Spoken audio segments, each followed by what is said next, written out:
In an ever-evolving digital landscape, for your business to thrive, you must adapt or die.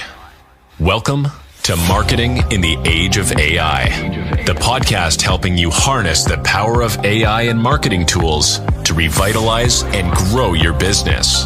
And now here's your host, marketing expert and author of Authentic Marketing in the Age of AI, Emmanuel Rose.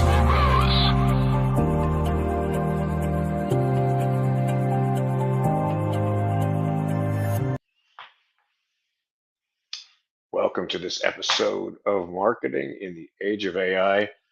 Today, we're going to have an inferential walk that is on the outskirts of marketing, but still important to us. Can you imagine a future where digital AI models and biocomputing organoids form a hybrid cognition loop, each compensating for the other's weaknesses? What might such a system be able to do that neither alone can achieve? Well, today I'm joined by Dr. Ewelina Kurtys, a scientist turned entrepreneur with a PhD in neuroscience and over 20 peer-reviewed publications. After a successful career in academia, she transitioned into business development and technology commercialization, advising innovative tech companies. And today we'll be exploring on how her scientific background intersects with entrepreneurship, the future of AI, biocomputing, and marketing. Welcome to the show, Dr. Kurtys. Hello, happy to be here. It's really nice to have this conversation with you. I really have to know what first drew you into the world of biocomputing, and how did that path eventually lead you to Final Spark's Neuro platform?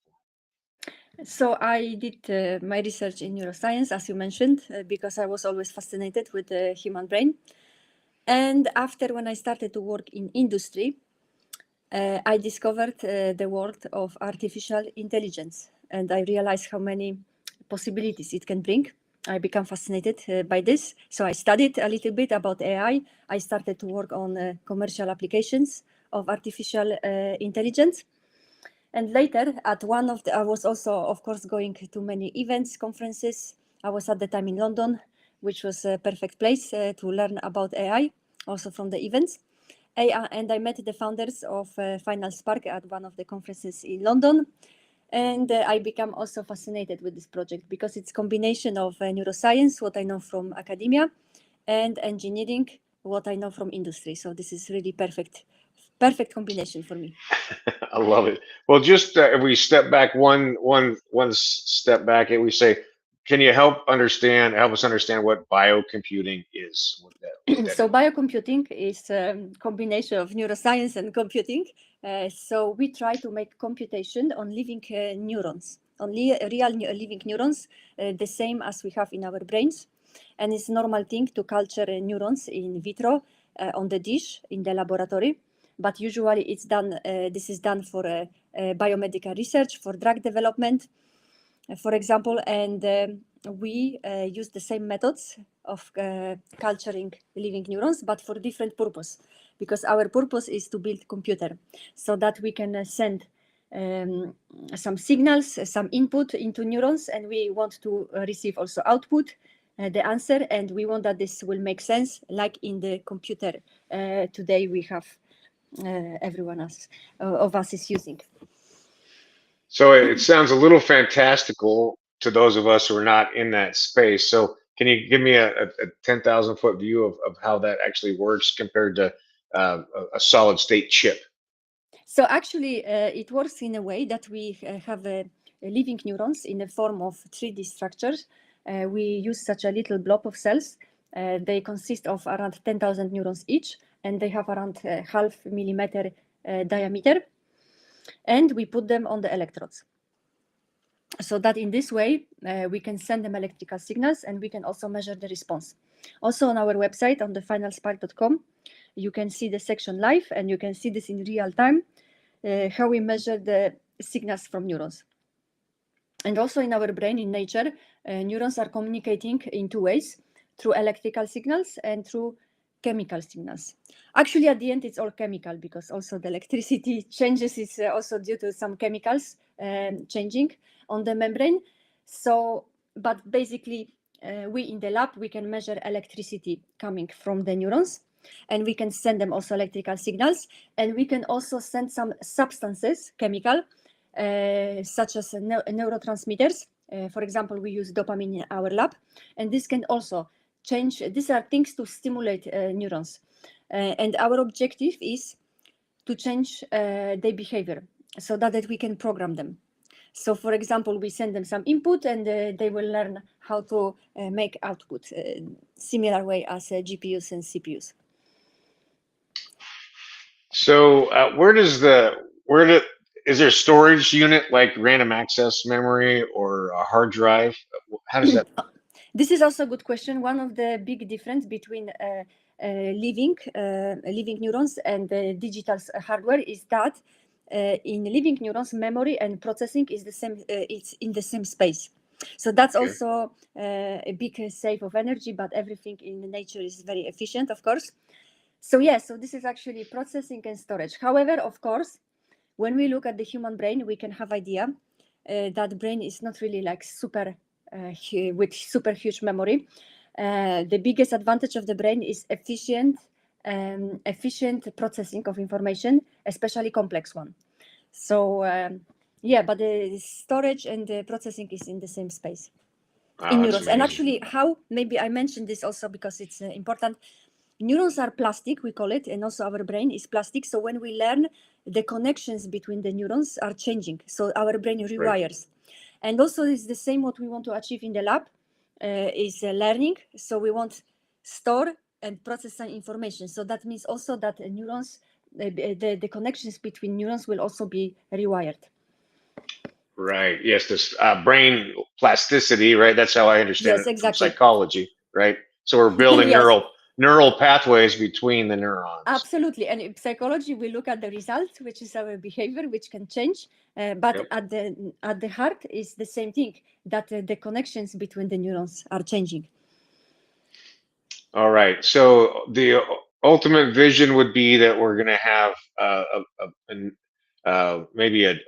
will my laptop be running on biocomputing, or is it going to have to be plugged in by Amazon Web Services in order for me to access that? Well, actually, we believe in the, let's say, second option much more, because neurons are very fragile, and it's very difficult actually to give them optimal condition in the artificial world. So it's always a challenge. So that's why we think it makes more sense to build a central laboratory. As today, actually, we have a lab for R&D, and we want that this central lab will be available remotely. Actually, today our lab is also available remotely, but for research.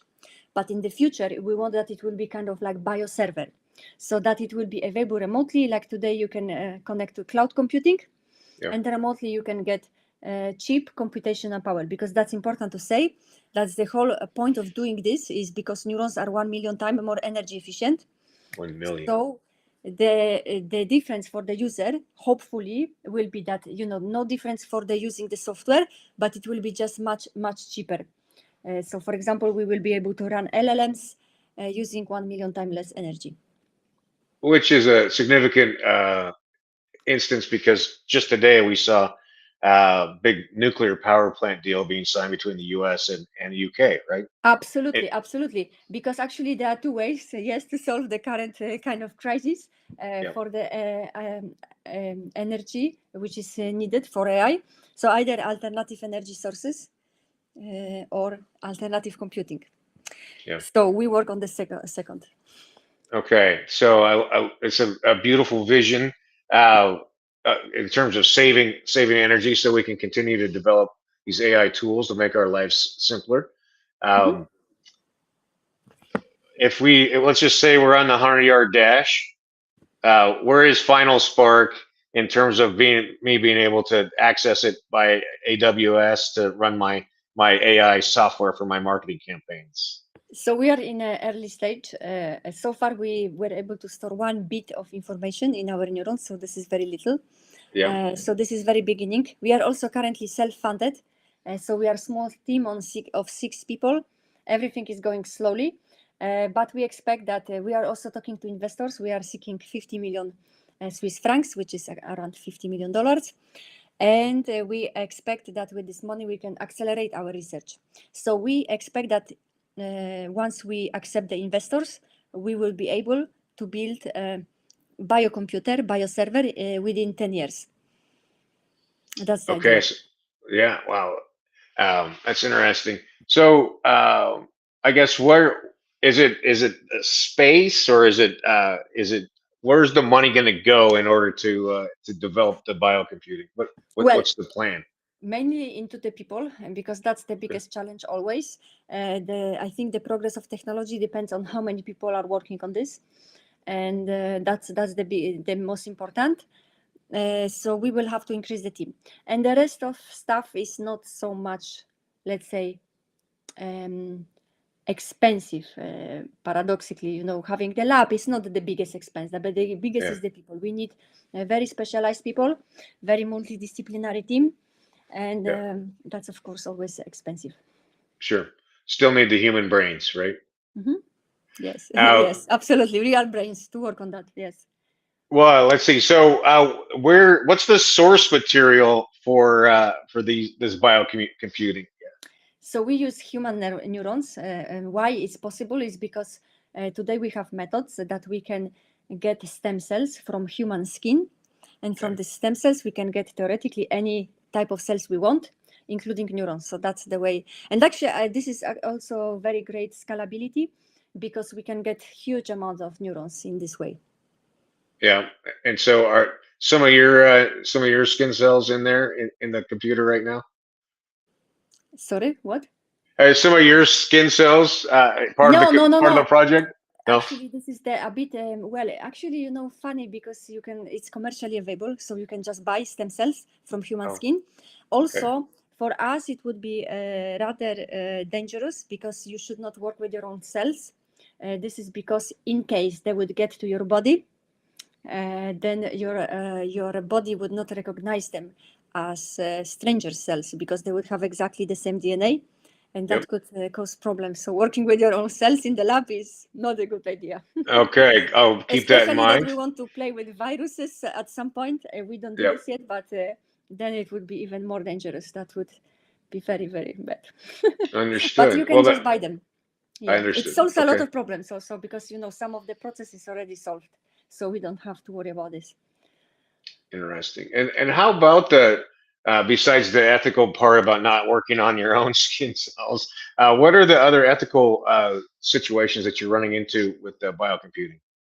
So actually, we get some questions from the general public for the reason because I think this kind of project is stimulating human imagination. So of course, people have Sure. questions, and some of them have questions related to ethics.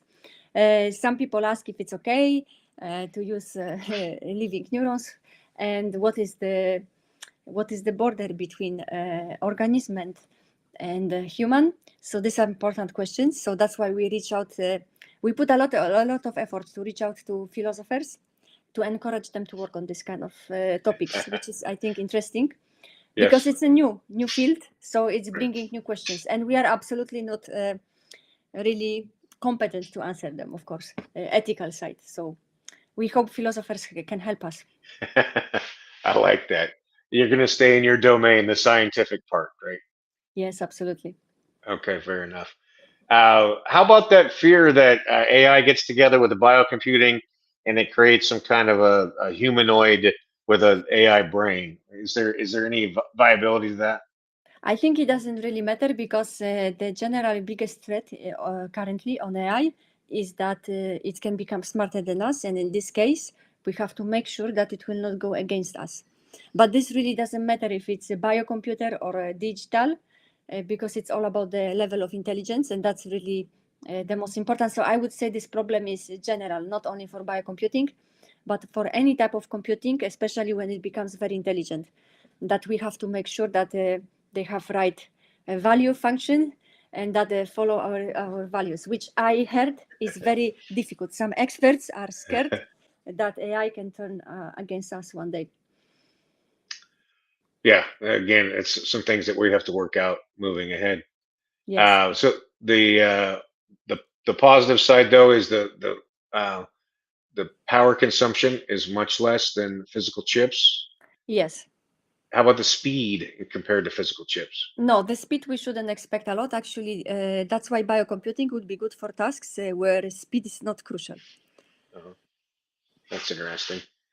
And then and memory per space is similar, or is that why you would have the big labs for the memory? Well, this is hard to say at this moment. It doesn't really matter because we do fundamental research on very little pieces of structures. But in the future, we would like to build huge structures of neurons. It's hard to predict how much memory they will have, because when you build maybe 100 meters of neuronal structure, then you can have something interesting.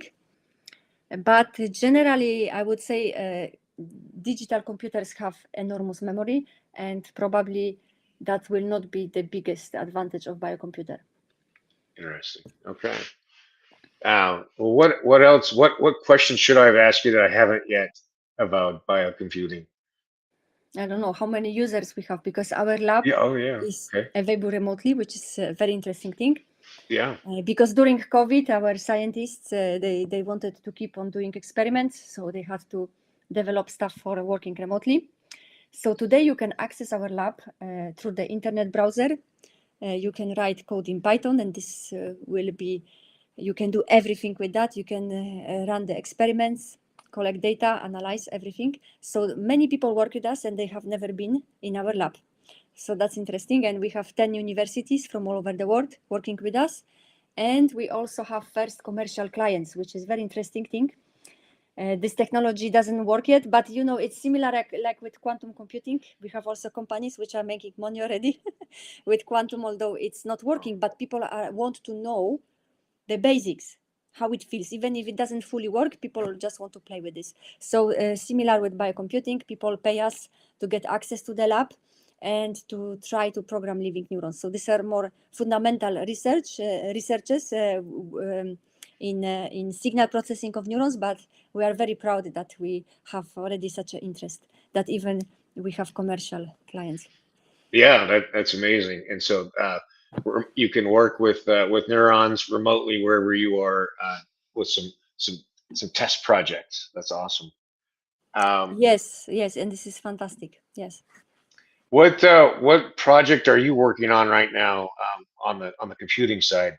If you can So if you can translate it into marketing parlance for us. No, I work on the commercial side. So since I left Okay. academia, I discovered Yep. that I love to talk to people, and I love to business development and sales and marketing. So I do actually everything commercial. Nice. It's a small startup, so we have a variety of problems. We Yep. talk to investors, we talk to collaborators, we have clients, so all these things. We also talk with press or with podcasters, as I talk with you today. Yep. So that's what I do. So I don't work on any specific issue, although I take part in some discussions in R&D. I left the lab. I don't miss it, but still I sometimes enjoy to take part in some discussions on how we can approach some of the experiments. So that's also, it's always fun. Okay. That's good. That's good to know what you love, and you obviously have the background to talk about this in depth with anybody. I'm curious, which of the LLMs do you use for your daily work, if any? Absolutely, I think it would be dangerous not to use LLMs. So I personally use ChatGPT, also Final Spark. We actually don't experiment too much with other models. Yep.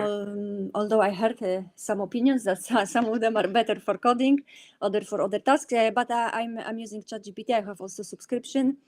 So yes, so that's my friend. Yes. Okay, fair enough. I have a question from LinkedIn about will the scaling problem be maintaining the neurons or increasing the processing or both? I think that increasing processing, I'm not sure we have this problem, because now we're just trying to learn how to program neurons. So once it works, I think it would be just a limit of nature, how fast they can process. maybe we can increase the size so we can process more at one time. But this we have to see. But for sure, the maintaining neurons is already a big challenge, because it's very difficult to keep neurons alive in the lab. We know from nature they can live up to even 100 years because they live in our brains. Right. Actually, almost all our neurons are always the same, because they don't really proliferate that much.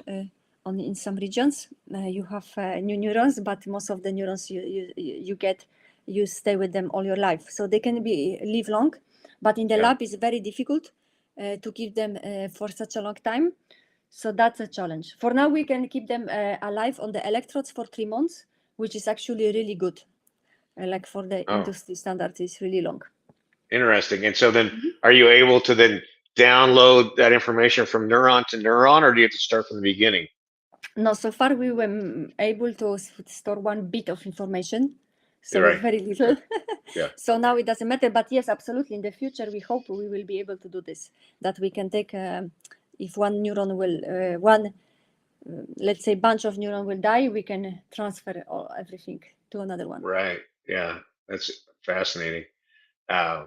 Well, I really appreciate your time. Thanks for spending this time with conversation. Thank you Dr. too. Kurtys. It was really a pleasure.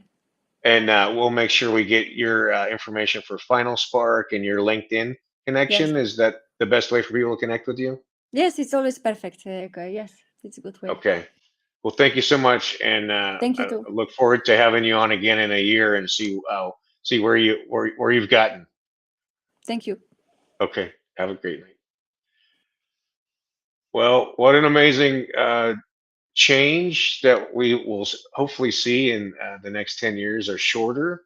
The idea that we could use biocomputing to decrease the power consumption for all the software that we're writing and its computational power is a phenomenal opportunity. And I'm sure interested to see how things develop and to hear what the philosophers say on the ethics of all this. I hope you've enjoyed this episode. Thanks for joining me. And I also hope that you take some time today to find some places in your workflow that AI can take over some of the mundane tasks of your work. And that with that time that you get back, that you spend it upskilling, that you spend it with your friends and family, or that you get away from the screens and get outside in nature. It's Emmanuel Rose, Marketing in the Age of AI.